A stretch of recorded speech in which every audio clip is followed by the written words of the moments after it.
안녕하십니까. JTBC 시사 진단입니다.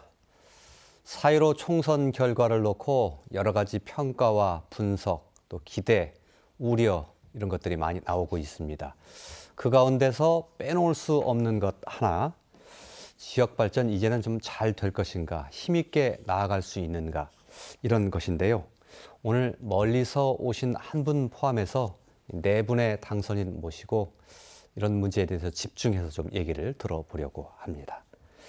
자, 먼저 우리 지역에서 이 당선의 영예를 아는 이 세 분의 당선 소감을 좀 짧게 들어보는 것이 도리일 것 같은데, 그동안 소감 많이 말씀하셨으니까 짧게 하시되, 오늘 토론 주제가 지역 발전과 관련된 것인 만큼 그에 관한 비전 또는 뭐 포부, 각오 등을 담았으면 더 좋겠다는 희망을 좀 전해드립니다.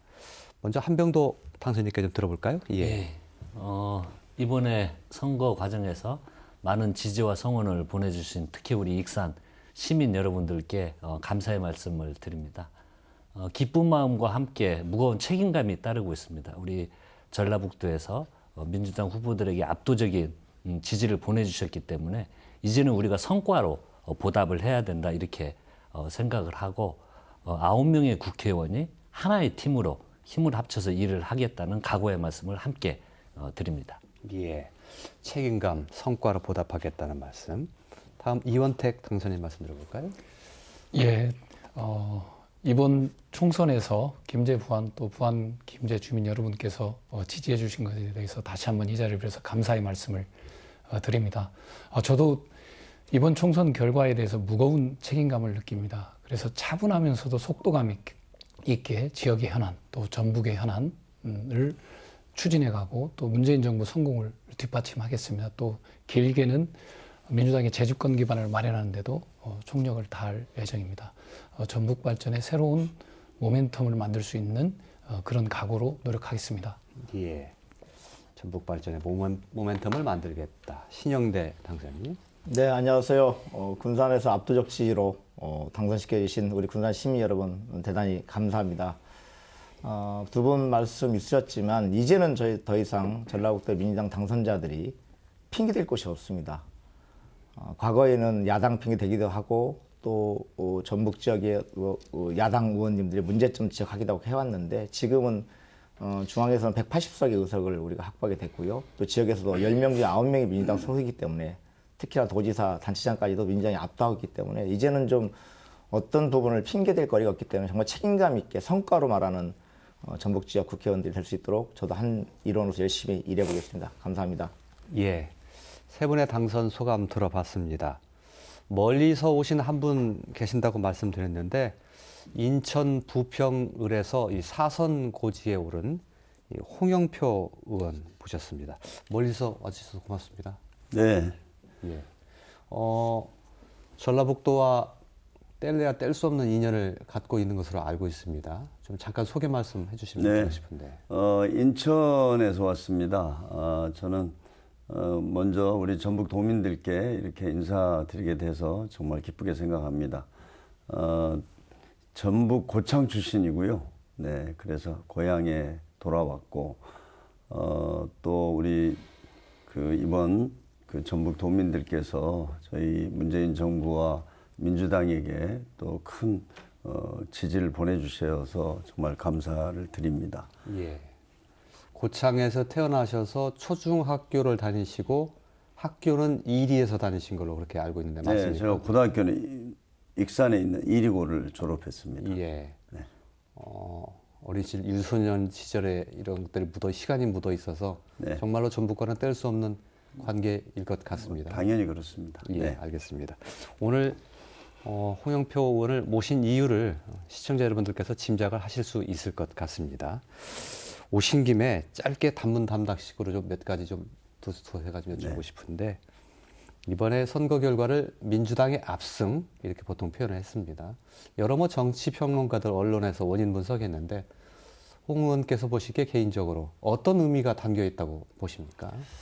무엇보다도 코로나로 지금 국가가 굉장히 어려운 상황입니다. 근데 그걸 넘어서서 앞으로 지금 코로나가 미국과 유럽에서 현재 진행되고 있는 것을 보면 세계 경제 위기가 불가피하다 이런 예측까지 나오고 있습니다. 그래서 이런 시기에 문재인 정부에게 좀 힘을 모아주자 하는 국민적인 그런 열망이 이렇게 모였다고 생각합니다. 그리고 또 하나는 어떤 대안 없이 발목 잡기만 하는 그런 야당에 대해서 예. 또 국민을 어떤 막말과 또 이런 뭐 가짜 뉴스 이런 것에 기초해서 국민을 이렇게 분열시키는 이런 정치가 아니라 그 대화와 타협으로 또 상생으로 나갈 수 있도록 해서 국민들이 하나로 되고 그런 힘을 모아서 국가의 어떤 새로운 미래도 만들어 나가야 된다 하는 어떤 국민들의 이런 마음들이 모여서 이번에는 좀 일하는 국회를 만들어라. 저는 뭐 그렇게 좀 받아들이고 싶습니다. 그래서 그런 국민들의 엄중한 이런 요구에 대해서 저희들이 이제 앞으로 어떻게 잘 그걸 받들어서 우리 지금 위기도 극복하고 또 우리 국민들의 삶을 개선시키고 대한민국의 새로운 미래를 우리가 만들어 나갈 것이냐 하는 것이 저희들에게 주어진 과제라고 생각합니다. 예. 국민들이 국가적 위기를 스스로 느끼고 여기에 여당이 좀 힘을 좀 많이 실어줬다 이렇게 느끼고 계신다는 말씀이셨는데 네. 이건 오늘 토론 주제와는 관련은 없습니다만 궁금하기도 하고요. 당대표 도전 얘기가 나오던데 네. 하십니까? 제가 지금 제가 좀 가까운 분들도 많은 분들하고 좀 논의를 하고 있습니다. 예. 그래서 어떤 기회가 주어진다면 어떤 문재인 정부의 성공이나 또 우리 국가 위기 극복에 있어서 당이 굉장히 중요한 역할을 해야 될 것 같습니다. 제가 뭐 원내대표 할 때도 그때도 굉장히 어려워서 당의 역할이 얼마나 중요한지를 그때 체험을 했는데요. 예. 지금 이게 코로나와 또 세계 경제 위기 이런 것들을 극복하는 데 있어서 당이 해야 할 그런 것들에 대해서 제가 정말 맞는 그런 역할을 할 수 있는지 이런 것들을 좀 고민해서 결정하도록 하겠습니다. 예. 완강하게 부인하지 않은 것으로 봐서 의사가 상당히 강하다고 이렇게 여겨지는데 우리 지역 출신이 이 집권 여당의 당대표가 되는 것은 또 다른 의미가 있을 것 같아서 제가 좀 여쭤본 질문이었고요. 이제 본격적으로 저희가 지역 발전을 중심으로 한 주제에 대해서 이야기를 시작해 볼 텐데 이 얘기도 홍 의원께 질문을 드리면서 이야기를 시작을 하도록 하겠습니다. 우리 지역이 아닌 이 지역에서 살고 있는 사람들과는 달리 그러니까 타향에서 멀찌감치 떨어져서 바라보는 전라북도의 모습은 어떻습니까? 이 지역에 사는 사람들은 우리 지역이 굉장히 많이 낙후되어 있다고 좀 느끼고 있거든요. 어떻게 바라보십니까? 저도 사실 이제 뭐 전국적으로 각 지역 17개 시도를 많이 다니고 그렇습니다만 참 우리 전북이 그래도 아주 활기차게 이렇게 뭐가 추진되고 있다 이렇게 보기는 어려울 것 같습니다. 예. 저는 뭐 우선 그 원인을 저희가 이게 새만금이라는 걸 1990년대 이렇게 시작을 했는데 예. 사실 이 새만금의 프로젝트는 어떻게 보면 우리가 뭐 이게 한 10년, 20년에도 되지 않고 우리가 세대를 넘어서 굉장히 장기적 프로젝트로 추진할 사업이지 않습니까? 그러다 보니까 좀 거기에 집중을 해왔고 그러다 보니까 다른 많은 기회들을 좀 놓치지 않았나. 예. 그러면서 또 어떻게 보면 이 새만금이라는 게 안 할 수도 없고 지금까지 또 많은 재정을 투입하고 정말 우리 전북 도민들께서 얼마나 많은 기대와 또 이런 지지를 해주셨습니까? 그런데 예. 아무튼 이제 새만금은 그래도 문재인 정부 들어와서 좀 구체적 계획들이 이렇게 하나 둘 이렇게 이제 제시가 되고 추진이 되고 있습니다. 그런데 저는 이제 새만금은 그럼에도 불구하고 굉장히 시간이 많이 걸리는 이 예. 과제다. 예. 좀 그거를 함께 인식하면서 이게 예. 뭐 1, 2년 사이에 10년, 20년 사이에 막 가시적 성과가 금방 나타나기가 어렵다. 이걸 예. 좀 함께 인식했으면 좋겠고요. 그래서 저는 이번 코로나로 인한 경제 위기 상황 속에서 우리 전북이 뭔가 새로운 비전을 또 만들어내는 것, 이것이 좀 과제가 아닌가 싶습니다. 예, 알겠습니다. 제가 해석하기로 외지에서 보실 때 고향을 둔 분으로서 상당히 좀 안타까움이 있다라는 말씀이 좀 담겨 있는 듯 하고요. 그 원인 가운데 하나로 새만금에 그동안 너무 많은 것들을 좀 일종의 올인이라고 할까요? 했던 것도 상당히 원인 중에 하나지 않았느냐.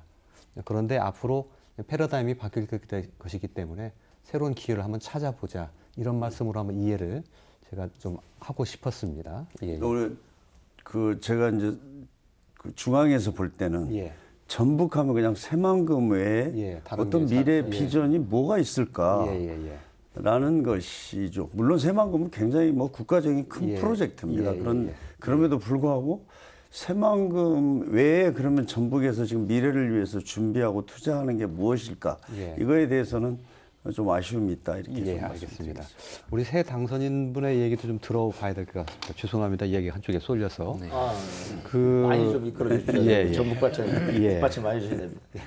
그 같은 당 일색 지금 10분 돈의 당선자 가운데서 사실상 무소속 한 분도 민주당 지향점을 가지고 계신 분인데 그래서 이게 경쟁이 없다 보니까 오히려 경쟁이 있을 때보다 더 못하게 될 것 아니냐 이런 걱정이 있습니다. 어떤 생각 가지고 계십니까? 그 부분에 관해서?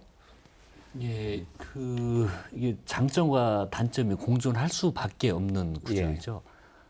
근데 이제 과거에 저희들이 민주당에 대한 심판이 그냥 민주당 그 공천만 받으면 당선이 되니까 어떤 지역 현안을 제기고 미래 비전에 대한 제시를 제대로 못한 것에 대한 엄중한 평가가 저번 총선을 통해서 저는 이루어졌다고 생각이 듭니다. 20대 총선. 그렇습니다. 예. 하지만 이번에 당선자들은 그 과거의 흐름을 알고 있기 때문에 저는 결코 게을리하지 않고 더 지역 현안을 챙기고 발전에 대한 어떤 미래 비전을 제시를 하기 위해서 각오들이 남다르다고 제가 만나보면요. 예. 우리 후보자들의 각오들이 남다릅니다. 예, 예. 그리고 또한 전북 현안에 대해서도 벌써 저희들이 이렇게 합의를 이루어나가는 과정이 정말 원팀으로 일하자. 이제 하나의 팀으로. 예. 상임위 배정에서부터 어떤 현안을 챙기는 것까지 아예 지금 나오는 얘기가 저희들 당선자들 회의 체계를 만들어서 현안을 꼼꼼히 챙기는 논의 구조를 만들자고 이렇게 벌써 이야기를 하고 있습니다. 그런 것은 일에 대한 열정과 이런 것들이 남다르다고 평가를 해주셔도 될 것 같습니다. 예, 상임위에도 좀 골고루 배정될 수 네, 있도록 하고요. 예. 말씀하시죠. 예, 그러니까 이제 다당제 하에 어떻게 보면 이제 전북 정치권이 연합군이 어떤 성과를 더 낼 수 있느냐, 아니면 뭐 양당제 하에 이렇게 지금 민주당이 많이 단일팀이라고 볼 수 있죠. 단일팀이 성과를 낼 수 있느냐, 이건 역사적으로 보면 단일팀이냐 연합군이 어떤 게 성과를 내느냐라고 하는 점에서는 정답은 없습니다. 그러나 단일팀이 사실 효율적이고 집중적인 성과를 낸 사례들이 저는 많다고 보고 있습니다. 그러니까 예. 이런 단일팀들이 오만과 어떤 성실함이 없어지고 오만해지면 반드시 심판을 받을 겁니다. 그러나 이 단일팀들이 혁신적인 마인드와 지역 현안에 대한 비전과 정책, 추진력, 이걸 갖고 돌파해낸다면 아마 지지와 성원으로 다시 돌아오지 않을까 싶습니다. 그리고 아까 이런 단일팀들이 말씀하셨던 대로, 한명도 당선자님께서 말씀하셨던 대로 양보와 협조, 전체를 위한 희생, 또 비전과 정책을 끌고 가는 상임위부터 시작해서 그런 대응 전략을 전라북도와 잘 체계 있게 짜면 아마 그 어느 때보다도 많은 성과를 도출할 수 있을 거다. 예. 이렇게 저는 보고 있습니다. 예.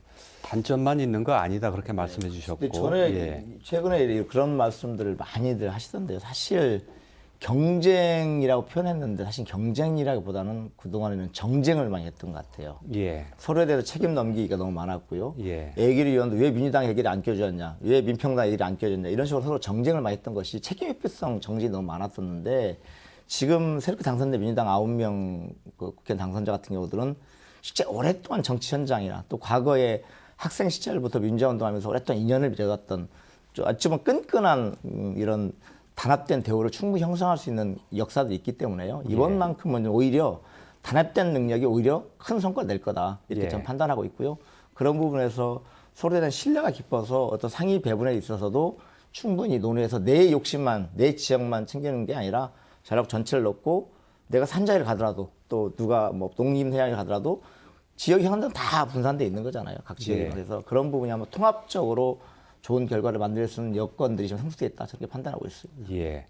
지켜보시는 도민들께서 어떻게 판단하실지는 잘 모르겠습니다만 어쨌든 20대 때 총선도 한번 표치로도 한번 세게 맞았고 하니까 네. 뭔가 달라질 것이다라는 네. 말씀 믿어보겠습니다. 예. 또 한 가지가 초재선 중심이다 보니까 중진 의원이 없다. 이래서 국회에서 이게 역할하기에 조금 힘에 부치지 않겠느냐라는 걱정도 솔직히 있습니다. 그 부분도 좀 제가 말씀드려야 될 것 그러시죠. 같습니다.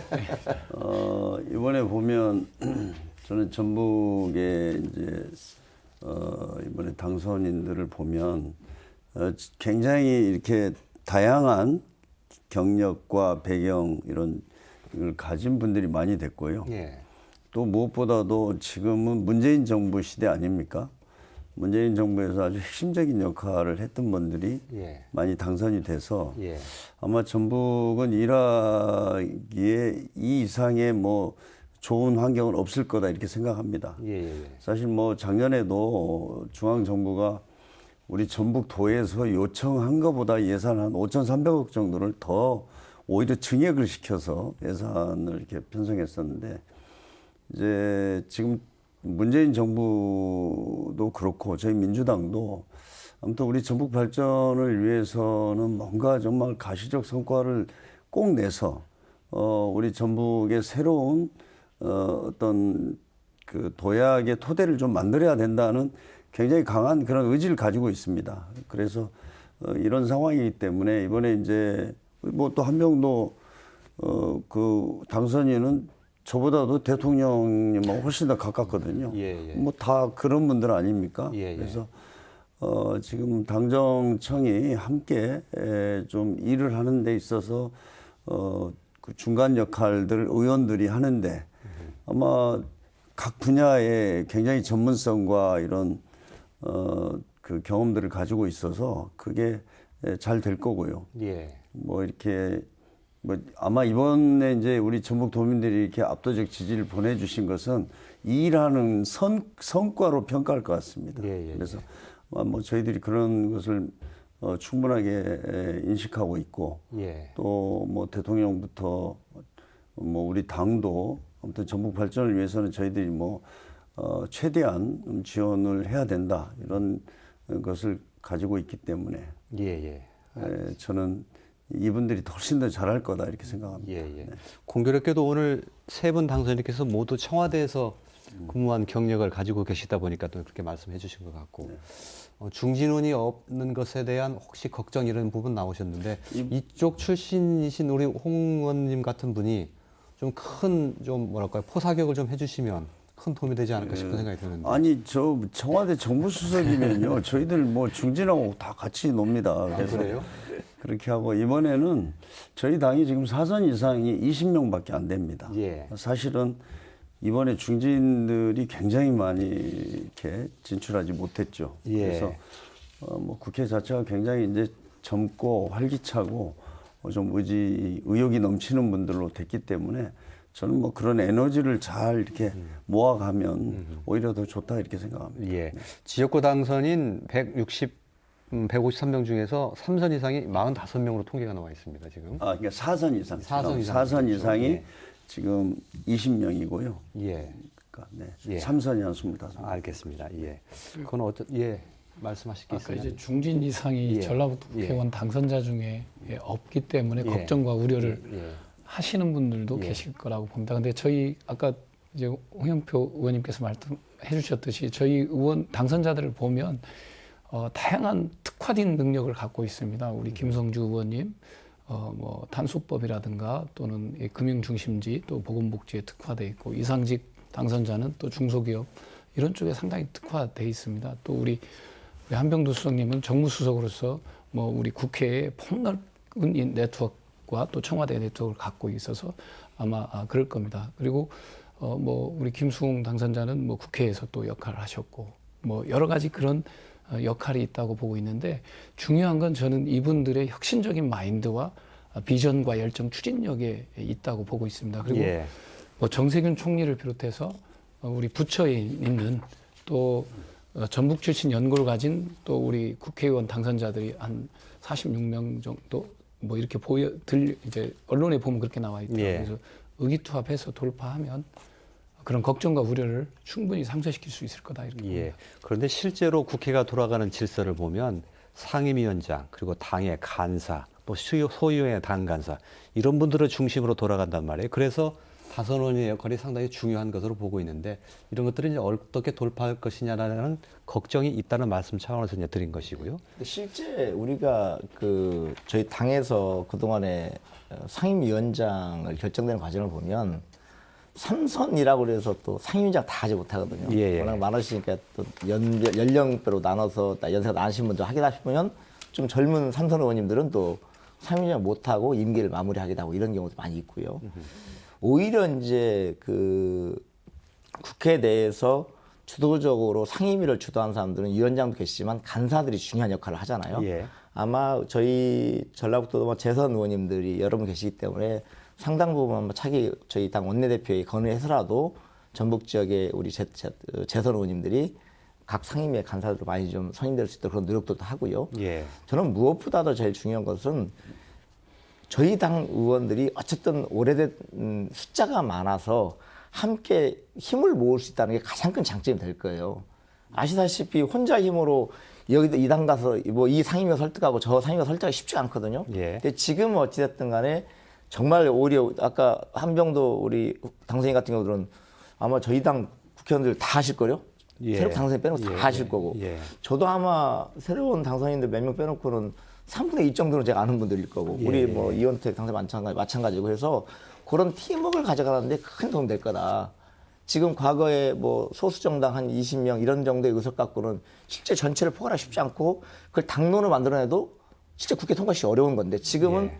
이렇게 똘똘 뭉쳐서 당론으로만 만들어지면 무조건 통과되는 거 예, 예. 통과될 수 있기 때문에 예. 그런 부분에서 이번에 전북 지역의 9명의 초재선 의원들은 그 힘이 역대 어느 국회보다 훨씬 더 전북 지역 국회보다 힘을 가질 거라는 기대를 가지고 있고요. 이게 홍영표 우리 선배님께서도 크게 백업해 줄 거니까 그것도 예. 도움이 될 것 같고요. 예, 당대표가 된다면 더욱더 큰 그렇죠. 그렇죠. 예, 알겠습니다. 조금 전에 홍영표 의원께서 뭐 새만금 말씀해 주셨습니다만 전라북도가 어찌됐건 뭐 여러 가지 지표상으로 봤을 때 굉장히 낙후되어 있는 건 사실인데 어떻게 이런 낙후를 좀 모멘텀을 바꾸는 그런 계기를 좀 만들어낼까? 무엇이 좀 핵심이 돼야 되고 어떤 것을 성장 동력으로 삼아야 되느냐 이런 것에 대해 좀 질문을 좀 한번 던지고 싶습니다. 어떻게 해야 되는 것인지 그동안에 새만금에 너무 올인했다는 진단도 해주셨는데 세 분께서는 어떻게 보십니까? 어떤 방향, 어떤 키를 좀 가지고 가야 될 것인지. 예. 일단 사실 이제 전라북도가 새만금에 집중해왔다는 지적은 오랫동안 있어 왔습니다. 그리고 또 외부나 기업 유치 외부에서 어떤 자원을 끌어와서 전라북도를 발전시키겠다는 허상에 대한 지적은 있어 왔고요. 그래서 내발적 발전 전략을 세워서 여기에 새로운 산업 생태계를 구축해서 끌고 가야 된다는 그런 얘기들은 많이 왔습니다. 송화진 지사가 이제 지사 되는 과정에서도 새만금에만 올인하지 않겠다. 그리고 전라북도의 새로운 산업 생태계를 구축하겠다는 것이 그때 내발적 발전 전략으로 말씀을 해주셨던 게 이제 기억이 납니다. 그래서 농생명 산업을 어떻게 키울 건지, 그러니까 1차 또는 바다의 수산물을 생산, 유통, 판매도 있지만 기능성, 가공 이런 것을 익산의 국가식품 클러스터와 연계해서 각 시군에 강소식품 클러스터를 연계해서 어떻게 이걸 키워갈 건지, 또 농진청과 연계해서 요걸 아시아 농생명밸리로 키워갈 건지, 뭐 이런 게 이제 내발적 발전 전략에 상당히 중요한 거고. 또 아까 말씀드렸지만 탄소 산업도 전주에서 출발시켜서 끌고 왔는데 이게 대구의 일부, 대구 경북에 조금 뺏긴 형국으로 보일 수가 있거든요. 이 탄소 산업의 인프라와 컨텐츠를 어떻게 구축해서 미래의 먹거리로 만들어 갈 건지 여기에 역량을 집중하기 위해서 지금 탄소법 개정을 위해서 노력을 해왔다고 좀 말씀드리는 겁니다. 그다음에 새로운 산업 생태계로서 뭐 예를 든다면 군산의 전기차 클러스터를 구축하고 군산형 일자리를 추진하고 예. 있다고 보고 있고요. 또 뭐 서해안 쪽이라든가 동북권 쪽에 관광 산업 생태계를 구축하는 문제도 있다고 이제 보여집니다. 그리고 또 뭐 이제 어떤 새만금에 꼭 새만금과 연관돼 있지만 재생에너지 사업이라고 하는 게 아까 광주가 에너지 산업을 전체 갖고 있는데 그 중에 재생에너지 산업을 세계적 수준의 클러스터를 조성하겠다. 이런 게 미래의 어떤 새로운 산업입니다.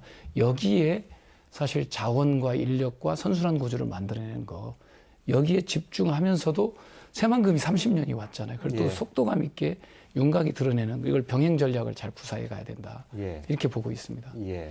새만금 말고도 다른 쪽에도 일종의 포스트 새만금이라고 할 수 있는데요. 예, 거기에도 예. 굉장히 많이 작업을 하고 있고 예. 앞으로도 계속 또 힘을 더다 불어 넣어야 된다. 이렇게 이해하면 되겠죠? 예, 그렇습니다. 예. 좀 추가로 말씀드리면 여기에 뭐 의제로 나와 있지만 여기가 이제 우리 그 혁신도시에는 농진청이라는 기관이 있고 예. 또 국민연금이라는 기관이 있거든요. 예. 이 기관을 거점으로 한 새로운 산업 생태계를 구축하는 거거든요. 그게 이제 제3금융중심지라는 제도를 활용해서 예.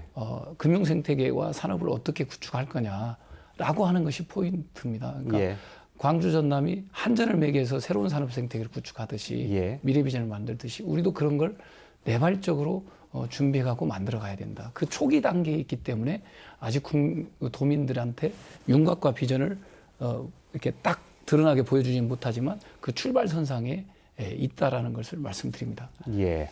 큰 그림, 굵은 선을 좀 제시를 해주신 것 같은데 혹시 덧붙이실 말씀 저는 있으십니까? 이제 실제 우리 전라북도가 오랫동안 낙후돼 있다 보니까 모든 관심사항이 SOC 부분에 너무 관심을 가졌던 게 가장 큰 문제라 예, 생각해요. 사실은 이제는 하드웨어적 인프라 구축 못지않게 내부적인 소프트웨어 사업, 4차 사업의 내용들을 채우는 게 더 중요할 텐데 이런 부분에 새로운 사업 발굴에 매우 소홀했던 것은 분명 사실 생각하고요. 예.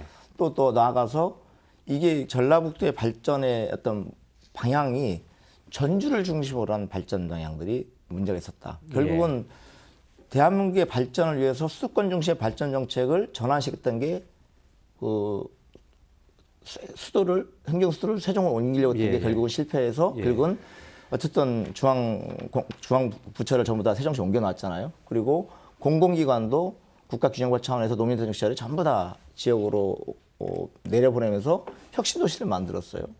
저도 여러 토론에서 말씀드렸지만 유일하게 혁신도시의 위치와 도청의 위치가 함께 있는 데는 전라북도밖에 없거든요. 예. 다른 도는 광역자치단체는 도청과 혁신 다 나눠놨어요. 예. 이게 모든 게 블랙홀처럼 전라북도, 이 좁은 전라북도에서 그 블랙홀처럼 전주로 빨아가고 있는 것이 결국은 전라북도 전체 발전에 저희에서 되고 있다. 앞으로 전북 발전의 모멘텀은 전주도 발전하고 김제 부안도 발전하고 익산도 발전하고 군산도 발전하고 문진장 발전하고 이런 걸 만들지 않으면 실제 전북 발전의 모멘텀 만들기 쉽지 않을 거라 생각을 갖고 있고요. 그래서 이번에 준비되고 있는 뭐 제2공공기관 두 번째 공공 이전 사업 같은 경우들은 그런 부분을 면밀히 검토된 가운데서 해야 된다. 예. 그리고 어느 위치가 과연 전라북도 전체의 발전에 도움되겠는가. 예. 그리고 더 나아가서 아까 첫 번째 과제로 말씀드렸던 것처럼 앞으로 탄소법은 정말 필요한 것이 하지만 탄소법 말고라도 실제 4차 사업에 적극적으로 대응할 수 있는 신사업 발굴이 또 역시 함께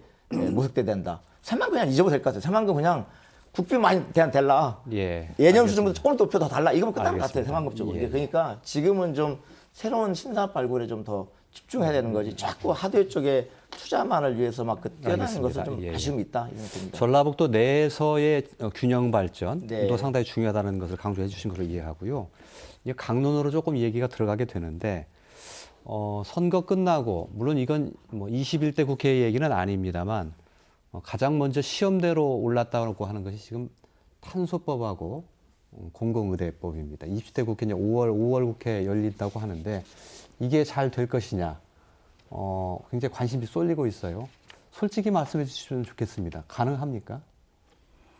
네, 사실 탄소산업진흥법은 제가 2015년에 산업에 있을 때 그때 제출해서 지금까지 통과가 안 됐죠. 예. 네, 저는 이제 탄소산업진흥법 우리나라 이게 많은 산업이 있고 거의 전부 다 그 진흥법이 붙습니다. 예. 근데 저는 뭐 그게 되면 뭐 약간 좋은 환경이 만들어지지만 그렇다 그래서 뭐 결정적으로 그게 그 법이 안 돼서 예.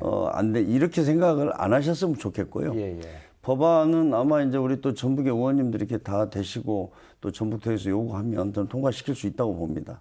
이제 문제는 실질적으로 지금 탄소 산업을 우리가 이 전북에서 육성해서 이게 이제 미래 산업을 하자 했는데 이게 사실은 과거 또 이명박 정부나 이때 그 정부의 정책이 바뀌면서 이게 혼선이 오고 좀 그랬지 않습니까? 그래서 지금이라도 뭐 그걸 다시 정비해서 하고 그런 까지 포함한 그런 좀 더 좀 여건을 전북에 이게 좋은 상황으로 만드는 이제 진흥법 이거는 뭐 만들면 그거는 뭐 저희 민주당 내에서 반대가 없기 때문에 없고 뭐 또 뭐 야당에서도 그걸 뭐 그렇게 반대하지는 않을 거라고 봅니다. 예. 네. 그래서 탄소산업 진흥법은 아무튼 어찌됐든 뭐 저희가 통과시킬 수 있다 이렇게 봅니다. 20대 국회에도 통과될 가능성이 없지 않다 이렇게 네. 봐도 근데 이제 말씀일까요? 지역에서는 이게 이제 그런 법안이 되면 모든 게 그냥 일사천리로 잘 될 예, 거다 예. 생각하는데 예, 예. 우리나라의 한 그런 여러 산업 진흥법이 아마 100개도 넘을 겁니다. 예, 예, 네. 예. 하여튼 뭐 그래서 그것은 하나의 그냥 저희가 어떤 좋은 조건을 좀 만든다 이런 거지. 예, 예. 그 자체가 어떤 사업에 그냥 어떤 추진력이 돼서 이렇게 나갈 수는 없다 이렇게 좀 말씀드리겠습니다. 그 부분은 아마 우리 도민들께서도 이해하실 네, 겁니다. 네, 네. 예. 무슨 뭐 법 만들고 기관 만들어진다고 해서 그 산업이 일어나는 것은 아니니까요. 다만 최소한의 여건은 좀 마련해보자 네, 네. 하는 것이 전라북도의 여망이죠. 그래서 이제 자꾸 하려고 하는 거고요. 예, 예. 사실 이 탄소 산업은 전주시에서 이렇게 출발을 한 산업입니다. 그리고 전주시가 자체적으로 육성 이렇게 발전시켜 온 산업인데 사실 그래서 국가에서 주목을 하게 됐고 그걸 같이 키워왔는데 이게 사실 또 중간에 이제 대구 경북하고 또 경쟁 관계로 되고 또 사실 이쪽에 어떤 연구 인력이나 인프라가 많이 있지만 또 산업을 나누게 되는 과정이 있었습니다. 그러나 대한민국의 탄소 시장 또 세계 탄소 시장이 크기 때문에 예. 또 미래 산업이기 때문에 이걸 포용해서 상생 발전하자는 취지로 이렇게 계속 해왔습니다. 그러나 예. 그걸 반영한 탄소법이 사실 그 내부에 보이지 않는 주도권 싸움이 있다 보니까 법상에서 계속 계류되어 왔습니다. 그러나 지난번에 일본 수출 규제 문제 때문에 그걸 계기로 해서 소재 국산화 문제가 중요한 문제로 인식되면서 사실 이제 야당도 거기에 동의를 하게 된 상황입니다. 그래서 이번 20대 국회에 통과가 됐으면 좋겠는데 사실 안 된다 하더라도 아마 다시 이 발의를 해서 21대 국회에서는 충분히 통과될 수 있는 소지가 있을 거다 이렇게 보고 있고요. 또 법안과는 별도로 이제 메가탄소 밸리 사업이라든가 사실 실속 있게 이제 탄소 산업을 고도화시켜가고 또 생활 영역에 탄소가 들어올 수 있도록 하는 그런 사업들이 발굴되고 추진되는 것이 예. 상당히 중요하다. 국방에서부터 생활에 이르기까지 예. 소재 산업이 진출할 수 있도록 예. 그런 게 필요하다. 알겠습니다. 전라북도가 그렇지 않아도 살림 형편이 어려운데 거기에다가 일격을 가했던 것이 현대중공업 군산 조선소 문제, 네. 또 그리고 GM대우 공장 문제였습니다. GM대우는 그래도 이제 새로운 인수자가 나타나서 미래형 자동차를 육성하려고 이제 얼마 머지않아서 공장 돌아가겠죠.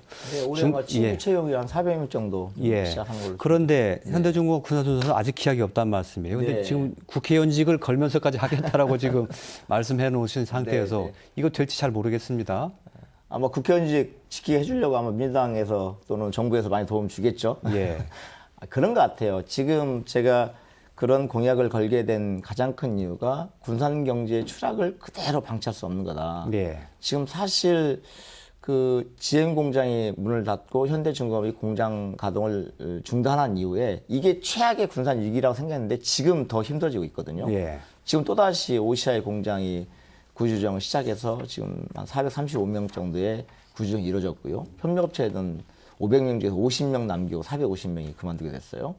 또 타타대우도 실제 구조조정이 시작되고 있고 이제 지금 이대로 가면 3년 동안 10,000명이 줄었는데 올해 안에 한 5,000명 정도의 인구가 줄 수밖에 없는 이런 여건들입니다. 그래서 이런 위기 상황들을 그래도 좀 극복은 아니라도 더 이상 나빠지지 않게 막을 수 있는 방법은 하나밖에 없지 않냐. 예. 설비와 시설이 준비되어 있는 현대중공업 재가동밖에 없는 거다라고 생각했던 예, 거고요. 근데 이런 재가동에 관련된 부분을 왜 대통령 공약사인데 니는 왜 지금까지 안 하고 있냐 이를 자꾸 많이 했었어요.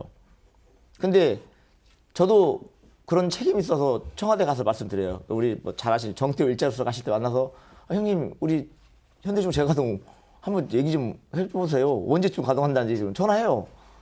야 아직 수주 물량이 확보 안 돼서 못 한단다. 이게 답이에요. 예. 그러면 수주 물량이 적지만 부족하지만 어쨌든 울산 공장 돌아가고 있는 거잖아요. 예. 그 울산 공장에 돌아가고 있는 수주 물량 일부를 좀 배분 군산으로 좀 배정할 해달라. 수 있는 건데 예. 배정 안 한 이유는 딱 한 가지잖아요. 예. 군산 공장 와봤자 생산성이 낮고 예. 이익이 나지 않으니까 못 하는 거잖아요. 예. 그러면 우리가 준비할 제안은 생산성을 높이는 구조 그리고 그 수익이 날 수 있는 구조를 만들어서 제안하면 결국은 수주 물량이 적든 많으면 더욱 적고 적더라도 군산 공장에 배정할 수 있는 거 아니냐 이런 생각이거든요. 그래서 알겠습니다. 예. 그런 구조가 결국은 지금 좀 터득거리고 했지만 광주형 일자리 그런 모델이 있는 거잖아요. 예. 현대자동차가 공장이 부족해가지고 광주에 짓는 게 아니거든요.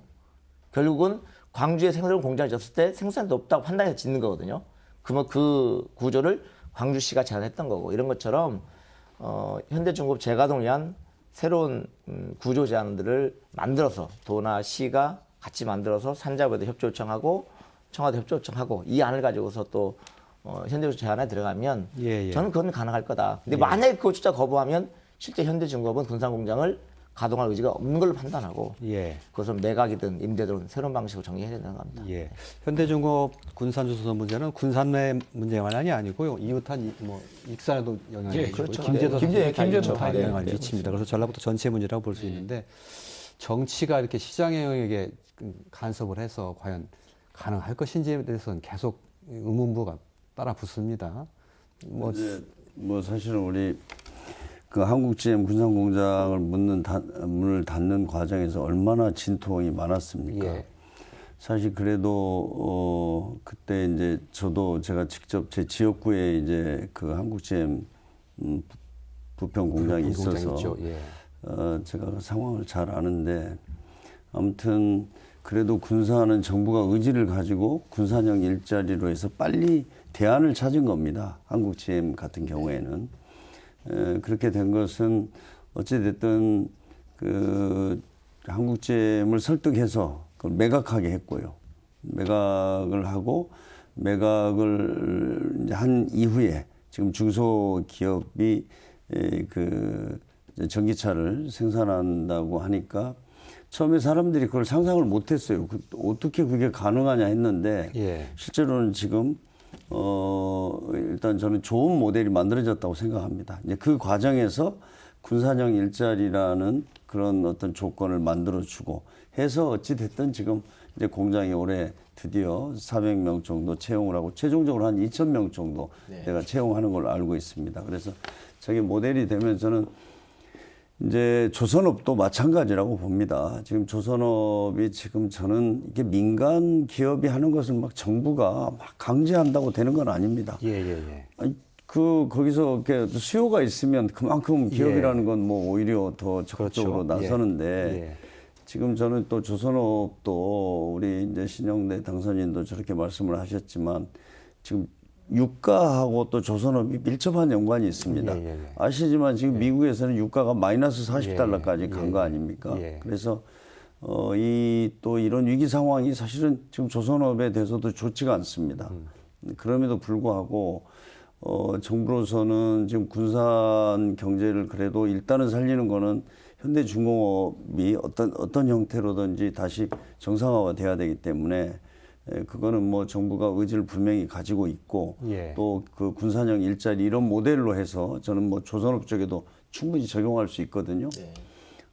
이제 그런 것을 종합적으로 저희들이 좀 이렇게 감안해서 이제 반드시 해결해 내야 된다 이렇게 예, 좀 알겠습니다. 말씀을 드립니다. 그러나 그게 지금 하루 이틀 사이에 더군다나 지금 이 코로나로 인한 세계 경제 위기가 다가오고 있기 때문에 그러면서 뭐 진짜 그 우리가 석유 시장이 생긴 이후로 최초로 마이너스 예. 아니 사가는 사람한테 예. 지금 돈을 1배럴당 40불을 주는 예. 시대가 돼버렸지 않습니까? 이게 뭐 얼마나 갈지는 잘 모르겠습니다만 이런 상황에서 내일 모레 해내라 이거는 어렵다고 봅니다. 예. 그러나 저는 뭐 이게 또 세계 경제가 회복되는 것과 맞물려서 그래도 정부가 어떤 의지를 가지고 할 수 있느냐 또 그 민간 기업이 그렇게 할 수 있도록 여건을 어떻게 만들어 주냐는데 예. 자동차 쪽에서 이미 모델이 돼 있기 때문에 예. 저는 뭐 그게 가능하다 이렇게 보고 있습니다. 예.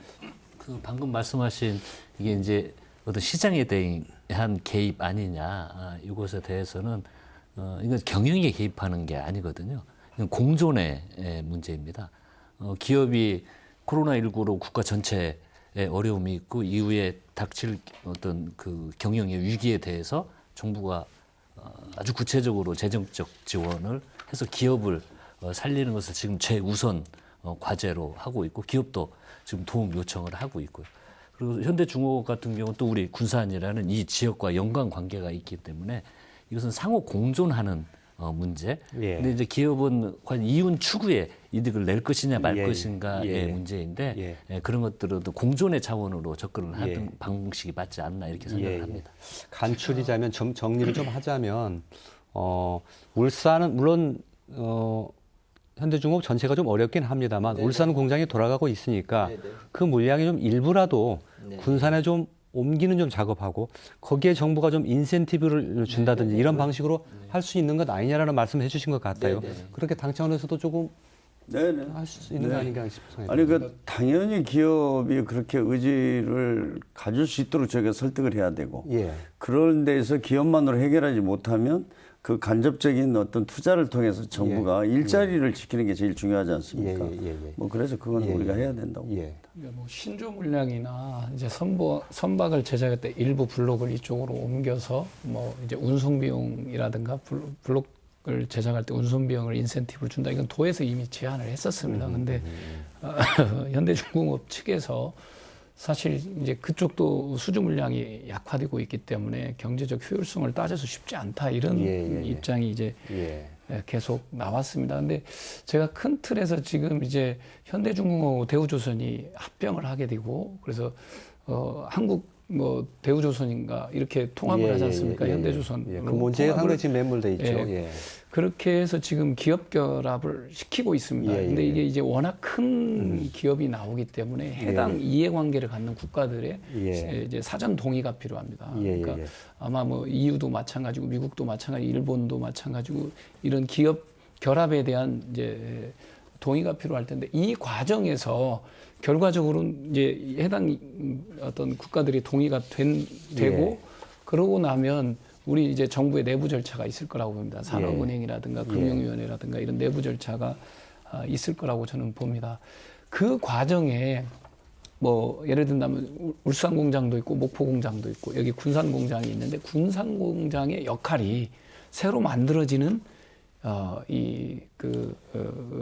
이제 한마디로 법인에서 이 군산 공장의 역할을 어떻게 할 거냐를 분명히 내부적으로 논의할 수밖에 없습니다. 알겠습니다. 그래서 그 과정에 이 기업이 시장에서 제대로 작동할 수 있도록 저희들이 여건과 조건을 제시하고 정부와 도가 그런 걸 유도해주는 알겠습니다. 그런 게 필요하다고 봅니다. 여러 가지 방법을 통해서 수단을 강구해서 시도는 해볼 텐데 넘어야 될 허들, 장애물들도 꽤 있어 보인다. 이렇게 좀 정리가 되는 것 같습니다. 초반부에 새만금 얘기 좀 나오긴 했습니다만 좀 묵은 얘기긴 합니다만 또 안 짚고 넘어갈 수가 없어서 잠깐 좀 얘기를 했으면 좋겠습니다. 어쨌든 발전의 큰 축인 것은 사실이니까요.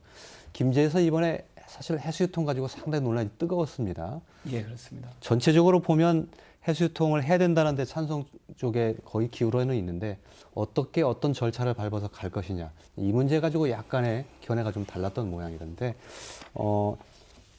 선거 과정에서 말씀해 주셨던 것처럼 해수유통 쪽으로는 개인적으로는 찬성을 하시되 전문가들이 참여하는 그런 연구 결과에 따라서 그것을 참조 삼아가면서 해수유통을 하는 게 좋겠다. 이런 의견을 지금도 가지고 계신 거죠? 예, 그렇습니다. 그러니까 이제 이게 새만금 수질은 10년 단위로 해서 1단계, 2단계 종합인데 2단계 10년이 올해 이제 마감됩니다. 그럼 환경부 주관 하에 수질 평가를 하게 돼 있고 그게 9월 정도면 용역 결과가 나올 겁니다. 그리고 총리실 산하에 새만금 추진단이 있어서 거기에서 이제 전문가 위원회를 이미 구성을 했습니다. 거기에서 이 수질 영역 결과에 대해서 검증하는 논의 절차를 밟을 겁니다. 그리고 정부가 빠르면 올 말 아니면 내년 상반기 정도 새만금 수질이 담수가 가능하다 3단계로 가겠다 아니면 부분 해수유통 또는 전면 해수유통을 결정하는 시기에 올해와 내년 그렇게 된다고 보는 겁니다. 이 정부 절차가 있기 때문에 저는 부분 해수유통 이상이 이루어진다는 개인적인 입장이지만 이 정부 절차 속에서 정부와 전라북도와 함께 이렇게 논의를 통해서 어떤 결과를 도출시켜 가야 된다 이렇게 보고 있습니다. 알겠습니다. 해수유통 말고요. 전체적인 새만금을 봤을 때 이게 너무 오래된 사업이다 보니까 도민들이 생각할 때도 새만금에 아직도 희망이 있는 겁니까? 이렇게 물어보실 분도 있을 것 같아요. 밖에서 보실 때는 어떻습니까? 제가 이제 상당히 저는 우리가 좀 돌이켜 보면요, 이 새만금의 청장님 임기가 되게 3년입니다. 그 청장님이 오면은 새로운 계획을 발표해요. 또 3년 후에 다른 청장이 오면 또 다른 계획을 발표합니다. 그러니까 그런 과정들이 계속 지금 거의 30년 가깝게 반복돼 왔다는 것, 이것을 우리가 잘 생각해야 될 거라고 봅니다. 저는 그걸 이게 저 거대한 그 새만금 부지에다가 이렇게 3년 안에 뭘 다 하겠다는 이런 식의 이거는 안 되고요. 저는 다시 말씀드리지만 새만금은 우리 전북의 굉장히 중요한 자산입니다. 자산이지만 이거는 몇십 년 걸리는 프로젝트다. 우리 후손들한테까지도 사실 이제 저렇게 큰 땅이라는 게 조성하기도 힘들고 또 그래서 가지고 있다 보면 또 기회가 올 수도 있지 않습니까? 그래서 잘 찾아야 된다고 보고요. 그러나 이제 우리의 모든 우리 전북인들의 의지와 뭐 노력을 그냥 거기다만 쏟아 부어 가지고는 안 된다. 그리고 저는 뭐 그걸 좀 강조하고 싶습니다. 근데 실제로 뭐 중앙 정부가 이 각 이제 지방 지자체마다 예산을 또 이렇게 나눌 때도 다 한도가 있는 거 아닙니까? 그래서 그걸 어떻게 선택과 집중을 잘 해서 이렇게 해 나갈 것이냐 이게 과제고, 저는 이번 기회에 그러니까 이제 한때 우리가 그런 얘기를 했었습니다. 뭐 새만금에다가 대형 리조트 같은 걸 좀 만들어 보자 했는데 지금 보십시오. 코로나로 해서 지금 관광 산업이 다 스톱됐습니다. 아시지만 서울에 지금 특급 호텔들이요. 뭐 유명한 한 호텔이 좀 문을 닫았고 1,200개 객실이 있는 데가 지금 100개밖에 안 되고 그러는데 그러면 이 코로나로 인해서 이게 환자만 주면 바로 회복될 거냐 이렇게 안 봅니다. 막 1년, 2년 갈 가능성도 있다고 보고요. 뭐 그러기 때문에 좀 그런 것도 제가 이제 그 리조트 사업에 대해서도 저는 좀 뭐 한편으로는 좀 할만하지 않을까 하면 하지만 또 거기에 카지노를 국내인 내국인들이 또 출입해야 된다는 이런 문제가 있어서 사실 쉽지 않거든요. 알겠습니다.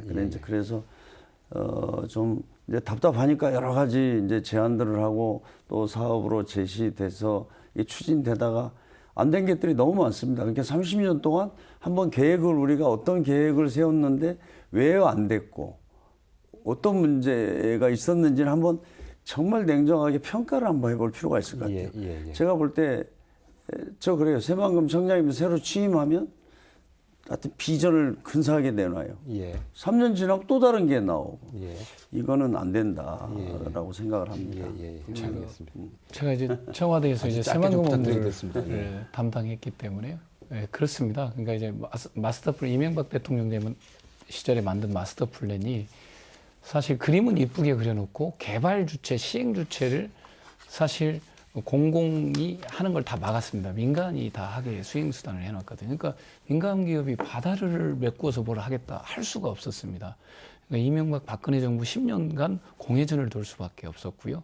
다만 문재인 정부 와서 그걸 푸는 겁니다. 공공주도 매립, 국가주도 매립을 위한 새만금 개발공사라고 하는 이제 새만금청은 발주청으로서 지도감독청이고요. 실제 이제 LH나든가 농어촌공사처럼 이제 시행청이 만들어졌다는 게 새로운 모멘텀이 될 겁니다. 그래서 예. 직접 개발도 하지만 민간 SPC와 함께 민간 개발이 아마 활성화되는 그런 지점을 올 겁니다. 그렇지만 이건 또 오랫동안 알겠습니다. 예. 걸릴 숙제라는 건 또 분명합니다. 예.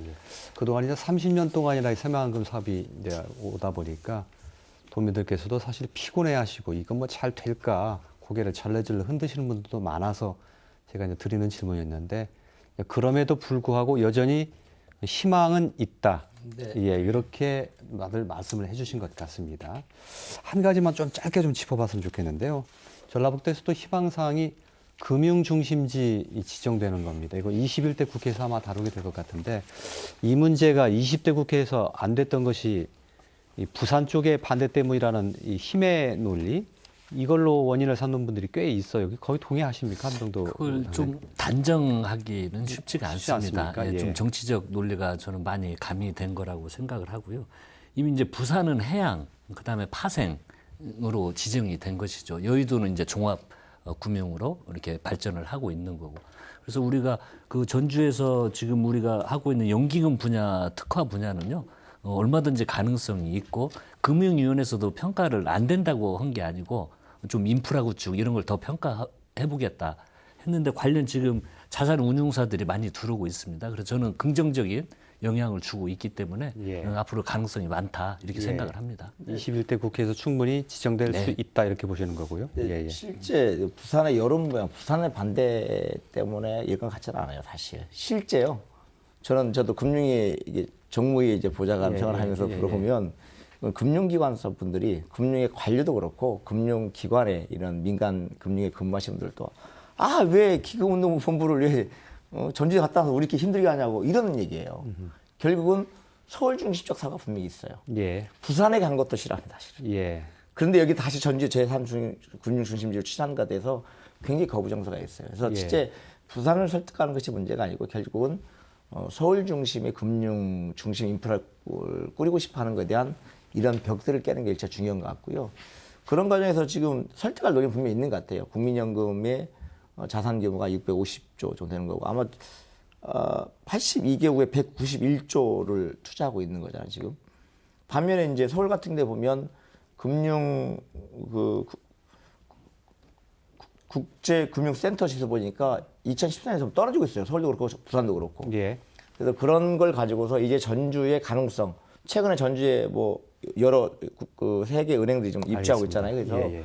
그런 준비 갖고 하면 되는 거지. 실제 그런 측면에서 가장 크게 필요한 것은 제가 쭉 살펴보니까 예. 어찌됐든 간에 그 금융중심지 추진위원회에 그걸 전주를 대표할 사람이 한 군데도 없는 거예요. 예. 그래서 기금운용본부장이든 또는 국민연금 본부장이든 이사장이든 간에 참여를 해야 되겠다 생각이 들더라고요. 그래서 이제 뭐 산자부 차관, 기재부 차관, 뭐 그리고 서울시장, 부산시장 들어가 있는데 그 당해주위원 말고 기관위원으로라도 참여해서 모멘텀을 만들어 가야 될 거다. 알겠습니다. 쉽진 않을 것 같습니다. 사실 저는. 20대 국회에서도 사실 정무위에 아무도 없어서 네, 그것이 네. 원인이었다 그런 얘기도 있었습니다. 예, 알겠습니다. 시간이 다 돼서 정리를 좀 해야 될 텐데 마무리 말씀을 다 못 들을 것 같습니다. 양해를 해주신다면 멀리서 온 분께 기회를 한번 드리는 것이 어떨까 싶습니다. 예, 전북 발전을 위해서 좀 고언을 좀 당부드리면서 정리를 좀 하겠습니다. 예. 네, 뭐 다시 한번 이번 총선에서 문재인 정부와 민주당을 믿고 지지해 주신 우리 전북 도민들께 정말 감사드립니다. 저희들이 잘하겠습니다. 지금 사실 코로나 문제는 우리가 정말 세계에서 이렇게 칭찬을 받을 정도로 잘 이제 극복해 나가고 있습니다만 실제로는 더 큰 경제 어려움 이런 것들이 예상이 됩니다. 그래서 저는 우리 전북이 이번에 또 우리 도민들의 선택으로 아주 실력 있는 또 이런 전문가 또 많은 경험을 가진 민주당 의원들을 뽑아주셨기 때문에 저는 이번에 우리 전북이 한번 우리 현재를 정말 냉정하게 평가해보고 변화와 혁신을 통해서 전북의 새로운 비전을 만드는 그런 계기를 한번 우리가 좀 함께 만들었으면 좋겠다 이런 생각을 가지고 있습니다.